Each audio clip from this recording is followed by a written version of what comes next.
Today I want to tell you about the absolute wildest conspiracy theory with the most boring name possible. Like, seriously, the chasm between the name of this thing and the shit that adherents believe would dwarf the Grand Canyon. I just want you to be prepared. I don't want you to just turn off the video when you hear the name.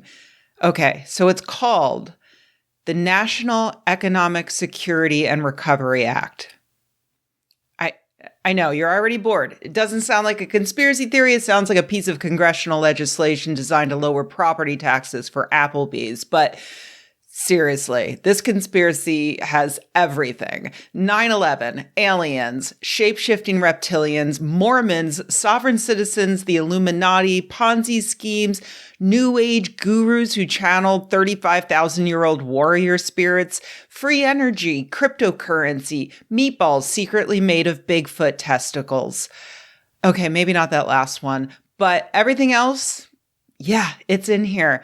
Under the ridiculously unridiculous title of the National Economic Security and Recovery Act, or Nesara. I'm talking about this today because two far-right state representatives, both from Arizona, Senator Mark Finchem and Representative Leo Biasiucci, are going to be speaking at a Nesara conference next weekend. It's called Quantum Summit because of course it is. Oh, I guess that means I can also add quantum bullshit to that list. Okay, so back in 1996, a regular guy named Harvey Francis Barnard decided that the best way for the United States to improve their economy would be to get rid of income tax and compound interest on secured loans and institute a national sales tax and get back on the gold standard. He wrote up his ideas, titled it Draining the Swamp, Monetary and Fiscal Policy Reform, and sent 1,000 copies to members of Congress, all of whom ignored him correctly. In the 2000s, he put his bad idea on the internet because, that's what the internet is for, putting your bad ideas there. He retitled his magnum opus and coined the name National Economic Security and Recovery Act, despite the fact that such a thing had never actually been introduced in Congress, but it sounds good. This is where Barnard basically exits the story. He doesn't really have anything to do with the conspiracy theory that is about to happen. So let's go back in time a bit, because while Barnard was perfecting his doomed economic plan, another man was finding great economic success. In 1994, Clyde Hood started telling his fellow Illinois churchgoers that he was this investment wizard, and he was starting a prosperity program called Omega. He offered them units that they could purchase from Omega at $100 each. And in 275 days, he promised that each one of those units would pay off at 50 to 1. At that point, they could either collect their $5,000 or let it roll for another 275 days, at which point it would pay off 50 to 1 again. They could let it roll just one more time if they chose to, at which point, at the end of which, they would be able to go and collect their now millions of dollars. This was obviously a big old grift. As people tried to cash out, Hood would come up with more and more excuses for why they had to wait just a little bit longer. But people kept throwing money at him to the point where he actually had to hire a bunch of Confederates to help bring in more and more money from across the country. He set up phone lines where investors could call and hear a pre-recorded update on how their investment was doing. He also had an online forum where he would yell at anyone who expressed any concern, telling them that by doing so, they were jeopardizing the entire operation. As the years passed with no payouts, Hood's excuses got more and more ridiculous, to the point where he started blaming secretive high-level entities in the U.S. government who wanted Omega to fail and were stopping him from paying out his investors. The conspiracy talk worked, and the forum members confirmed, yeah, that's what's happening. This was also confirmed by Hood's hired Confederates, as well as copycat scammers who joined the forum to start fleecing their own victims with the same narrative. When the U.S. government actually did notice Hood's scam around the year 2000, they prosecuted him for fraud. But while investigating how many people he had conned, they noticed that a shockingly large number of victims were concentrated around a small town in the state of Washington called Yelm. What's so special about Yelm? Well, that happens to be the hometown of Ramtha's School of Enlightenment. Okay, if you're not aware, back in the 80s, a con artist who called herself Jay-Z Knight claimed that she could channel the spirit of a 35,000-year-old warrior from a sunken continent named Ramtha. Despite the fact that she was comically bad at it, and she mostly just used Ramtha to shout homophobic and anti-Semitic rants, she got super famous. Like, she was on TV a lot. Indeed.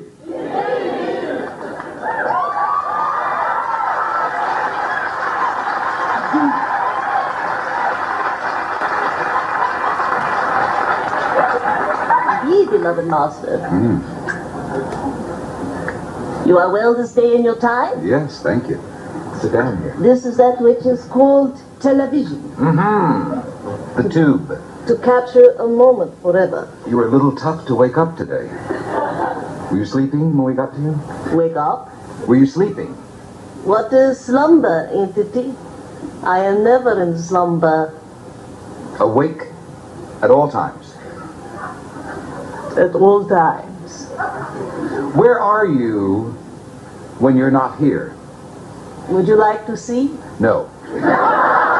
And so these idiots flocked to her school in Yelm to throw their money at her, which she mostly seemed to spend on wine, explaining that it was important to Ramtha because aliens brought wine grapes to Earth 450,000 years ago. Sure. We're not even close to done yet. This is just the beginning. I warned you. Okay, so as I mentioned in a previous video, people who get scammed once are likely to get scammed again. So the Ramtha followers took that Omega bait, hook, line, and sinker. One of Ramtha's former students who still lived nearby was a woman named Shani Goodwin, who in the late 90s apparently bought 2 of these units and started putting out her own pre-recorded phone messages promoting Omega's prosperity program and urging people to join, while helping to spread Hood's increasingly desperate lies about why they weren't paying out.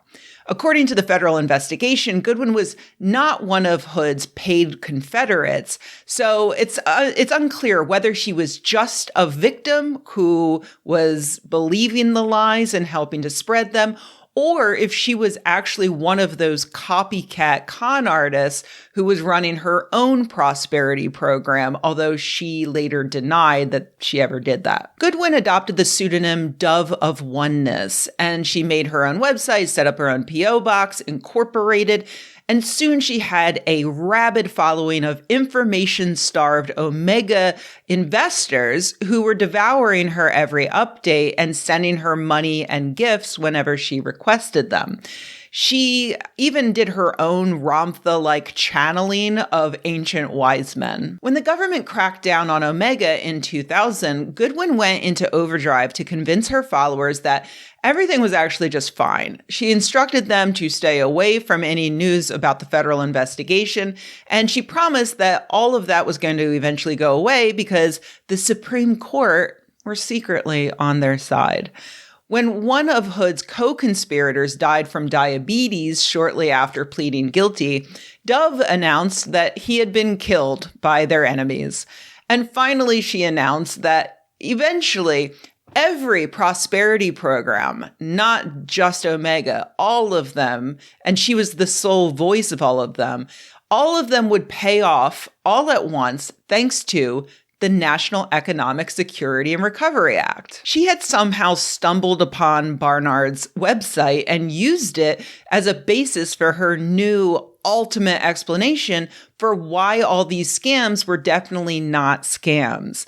Nesara, as Dove explained to her followers, wasn't just about abolishing income tax and the few other ideas Barnard had. It was actually going to abolish the IRS entirely, which is an addition that I'm sure had nothing to do with Goodwin owing $12,000 in back taxes to the IRS. It was also going to eliminate all debt entirely. And the best part was that this act had already been passed, according to Dove. It's just that nobody in Congress was allowed to talk about it because immediately after it was passed, the Supreme Court put a gag order on it to prevent mass hysteria that would result when people realized how much money they were going to have soon. As soon as that gag order is lifted, the money will magically appear. To prove all this, Dove sent her followers to Barnard's website. For his part, Barnard was very confused about this sudden increase in traffic and the increase in emails he was getting from people who claimed that his idea had already passed through Congress. He tried to explain to people that it hadn't even made it to the floor of Congress for debate, but no avail, because Dove told her followers that he was being forced to lie to them or else be put to death for treason, obviously. In 2001, Hood and his remaining co-conspirators pled guilty to fraud and went to prison. But Dove explained that this was just the deep state working against Omega. When the federal investigators contacted Hood's victims in order to repay them what they had lost, many of them refused the money. A lot of them wouldn't even talk to the feds because they thought that the feds are the reason why they weren't getting their money. The money the feds were trying to repay. You know what? And then September 11th happened in 2001. After the planes crashed into the Twin Towers, Dove wrote the message that would launch her into the Conspiracy Theory Hall of Fame. She claimed that this was not a terrorist attack, but rather a deep state operation that aimed to cripple the big reveal of Nesara. It turns out, and you're not going to believe this, but it turns out the morning of September 11th was when the International Monetary Fund was set to launch Nesara and start paying out prosperity funds, and their computers were inside the World Trade Center. And that's why George W. Bush had to destroy the Twin Towers. Sure enough, Dove's popularity skyrocketed after that.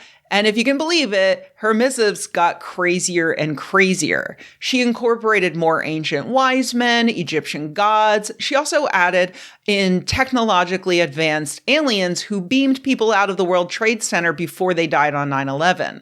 The aliens are on her side and will eventually intervene, but it's complicated because they follow the Prime Directive from Star Trek, so they can't interfere with lesser civilizations such as ours. Sucks. Her followers got so into all of this that they even moved to offline activities like protesting in front of government buildings and passing out flyers and starting monthly in-person meetings to discuss her posts and dream of the day they'd be bazillionaires, like this bunch of ex-Mormons in Salt Lake City who gathered under the name of the Open Mind Forum, meaning that their minds were so open that their brains fell clear out of their skulls.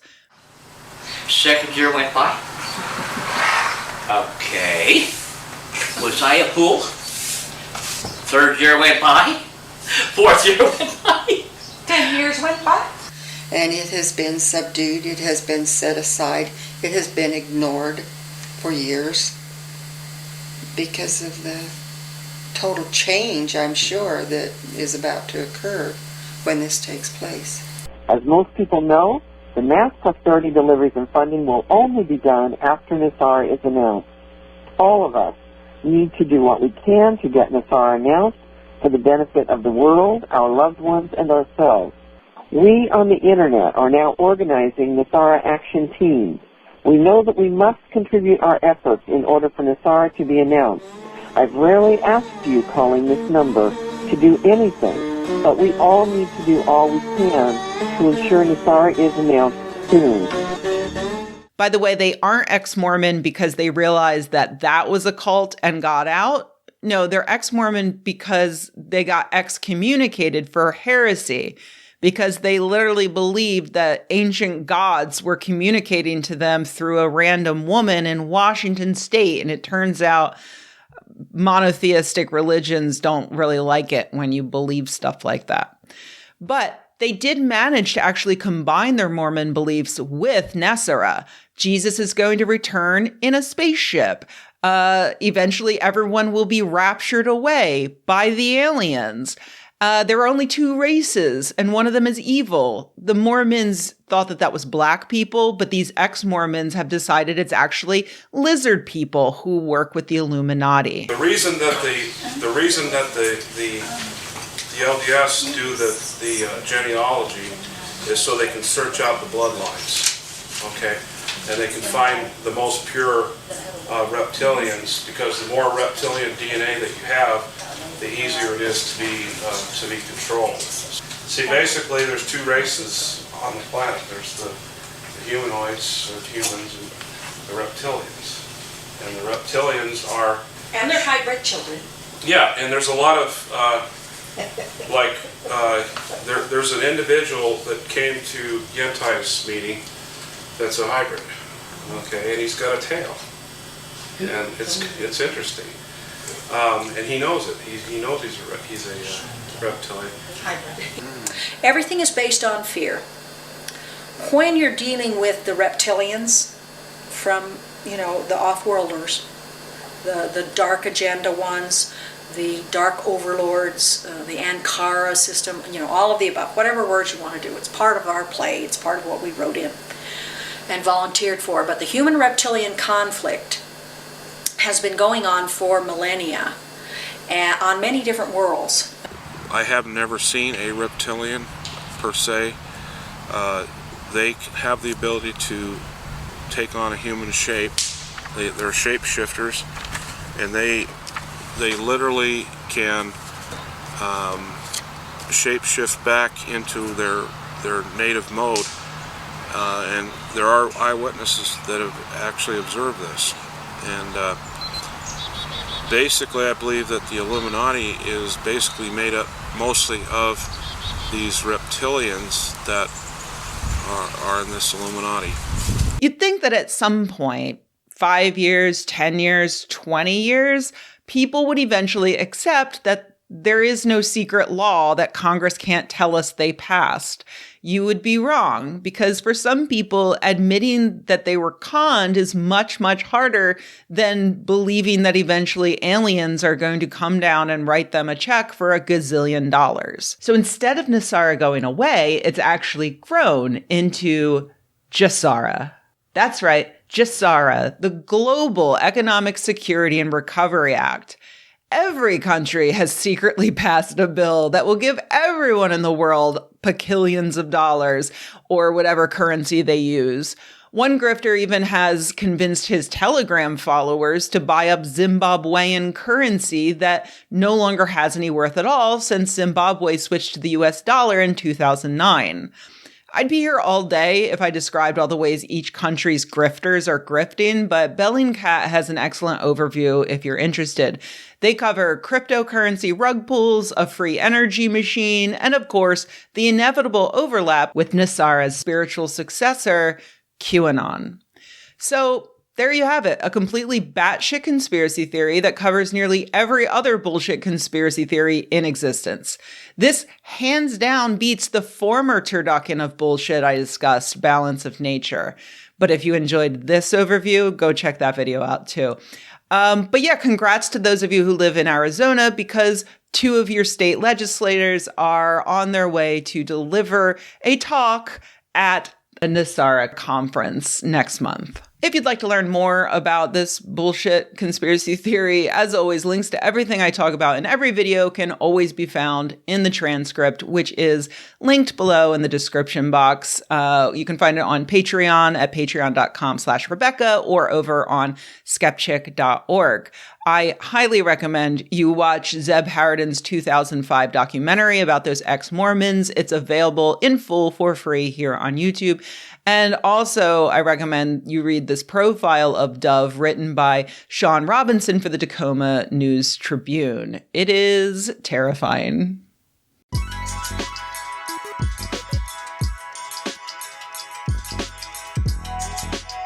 Hey everybody, thanks for watching. If you enjoyed this video, please give it a like. If you loved the video, please subscribe. And if you think the world could use more videos like this and you happen to have a few bucks laying around, head to patreon.com/Rebecca and join an awesome community of nerds like the people whose names you see on the screen right now. Thanks.